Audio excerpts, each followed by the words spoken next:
जो मेरे थंबनेल में दिया है वो बिल्कुल सही है। उसमें एक भी % गलत चीज नहीं लिखी है। मैं इस चीज का प्रूफ दे सकता हूँ इस वीडियो में। आगे जाके कोई भी मेडल इंडिया को नहीं मिलने वाला। कोई भी मेडल तो क्या, कुछ भी नहीं आएगा इंडिया के हाथ। वहीं कुछ लोग ज्ञान देने आएंगे कि तुम भारत के बारे में ऐसे कैसे बोल सकते हो, तुम होते कौन हो। हमारे एथलीट खेलेंगे और वो गोल्ड भी लाएंगे। अच्छा, तो इस बात का मैं प्रूफ देता हूँ। जो लोग ज्ञान दे रहे हैं उनके लिए बस एक ही चीज कहना चाहूँगा, तुम बस पसीना बहाओ, मोबाइल डेटा नहीं, वरना जिंदगी भर नेता नगरी ही करते रह जाओ। तो मैं फौरन से यह वीडियो स्टार्ट करता हूँ। जी हाँ, मैं कोई ऐसी वैसी क्लिकबेट वीडियो नहीं बना रहा हूँ। मैंने जो टाइटल और थंबनेल में दिया है वह बिल्कुल सही है, क्योंकि अभी अपने इस यूथ को आप देखिए, ये कितना दिन पर दिन बदतर होता जा रहा है। चाहे बात करे कॉमनवेल्थ गेम की, या बात करे ओलंपिक्स की, या बात करे एशियन गेम्स की, तो इंडिया का स्कोर हमेशा से ही बाकी कंट्रीज से इतना कम आखिर है क्यों। Japan, China, United states, Australia, England, यहाँ तक कि कनाडा और न्यूजीलैंड जैसी कंट्रीज से पीछे क्यों। अगर आप ध्यान से देखोगे तो आपको यहाँ पता चलेगा कि इंडिया नंबर 1 पर है।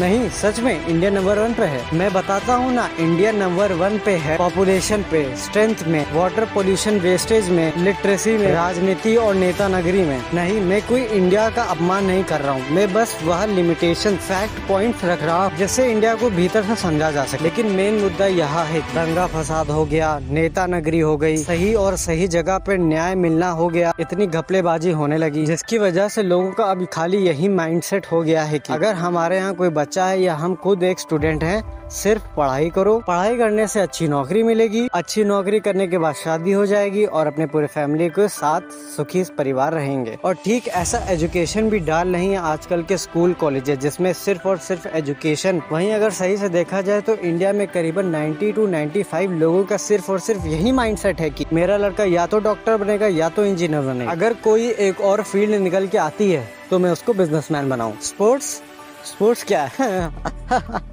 पागल हूँ क्या, स्पोर्ट्स में भेजूंगा? इसके भविष्य का क्या होगा? खेलना हुआ करे, 1-2 घंटा खेल ले, लेकिन बाद में अपनी पढ़ाई फिर से वही रेगुलर रखो।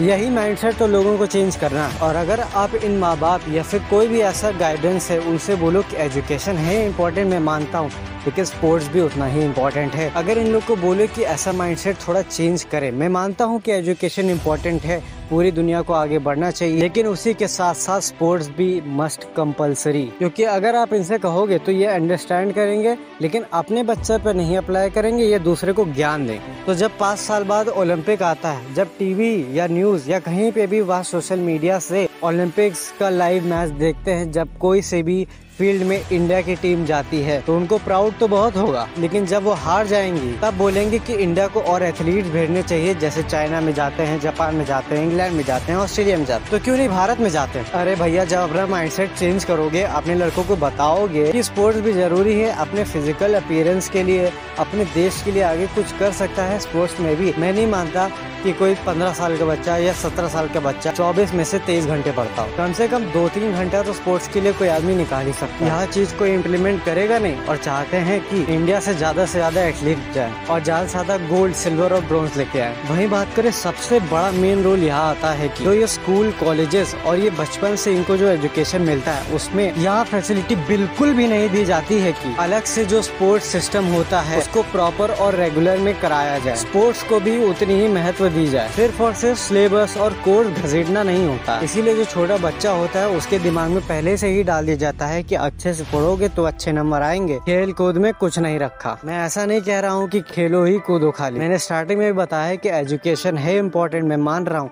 लेकिन उसके साथ साथ एक ना एक कोई स्पोर्ट्स को ठान लो और उसको अपना गोल लेके चलो, उसी में जिसमें आपका इंटरेस्ट है वो उसको लेके चलो। और तीसरा मेन इम्पोर्टेंट यह है कि इतनी फैसिलिटीज ही नहीं है इंडिया। पूरे ओलंपिक में बहुत सारे गेम होते हैं, लेकिन फैसिलिटी की आप देखिए इंडिया में तो बहुत ज्यादा है। नहीं, बहुत ज्यादा नहीं है। बहुत ही अगर कोई सरकार मेहरबान होगी तो एक ग्राउंड बना जाता है जिसके अंदर 1-2 साल में झूले लगा दिए जाते हैं, घास बड़ी हो जाती है, वहाँ पे सब कूड़ा फेंकने लगते हैं। ये तो सोच है। ठीक, इसको भी छोड़कर आप ये सोचिए कि इतना सब होता है भारत में, लेकिन तब भी कुछ ऐसे रियल हीरोज, कुछ ऐसे बहुत ही ज्यादा डिटर्मिनेशन, मोटिवेशनल और इंस्पिरेशंस लोग हैं जिन्होंने दर से दर बदतर हालत में होकर भी भारत को ओलंपिक जैसे गोल्ड, ब्रॉन्ज और सिल्वर जैसे मेडल दिलाए। तो वो सब क्या पागल हैं जो इतनी मेहनत करे हैं, भारत को इतना शान दिलाए हैं, तब भी आखिर उनको मिला के क्या लगता है उनका दिमाग कम होगा इसीलिए चले गए थे ओलंपिक में और भारत के लिए ले आए थे, लेकिन हमको इससे क्या। अच्छी बात है, भारत का नाम तो हुआ, लेकिन और एथलीट भेजने चाहिए थे। अब वहीं आप एग्जाम्पल देख लीजिए कि सीता समोई कौन है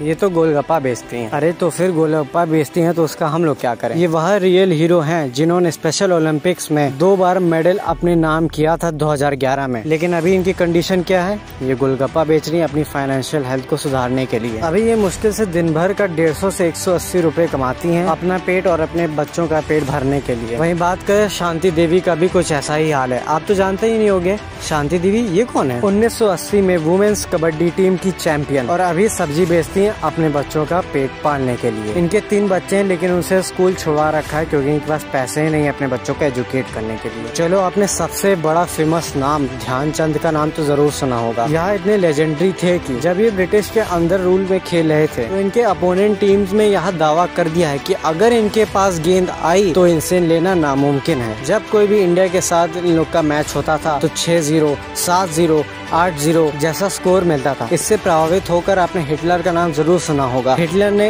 इनकी तारीफ करी थी और इनसे यह कह दिया था कि तुम इंडिया को छोड़ के मेरी तरफ से खेलो, मैं तुम्हें हाई पे करूंगा। लेकिन इन्होंने, क्योंकि ब्रिटिश ने तो पूरा इंडिया को लूट ही लिया था, तो इंडिया के पास कुछ था भी नहीं। लेकिन तब भी ध्यानचंद जी ने हिटलर जैसे को मना कर दिया। लेकिन आखिरी में हुआ क्या, ध्यानचंद की फाइनेंशियल के कारण उनकी मौत हो गई। उनके पास इतने पैसे ही नहीं थे कि अपने वो हेल्थ को रिकवर कर पाए, और इतने सारे मेडल जो वो लाए थे भारत के लिए, उनसे उनको कुछ लाभ नहीं हुआ। आखिर में बस यही कहना चाहूंगा कि पसीना बढ़ाओ, मोबाइल का डेटा नहीं। खुद से झूठ बोलकर कभी चैन की नींद सोओगे नहीं। धन्यवाद, जय हिंद।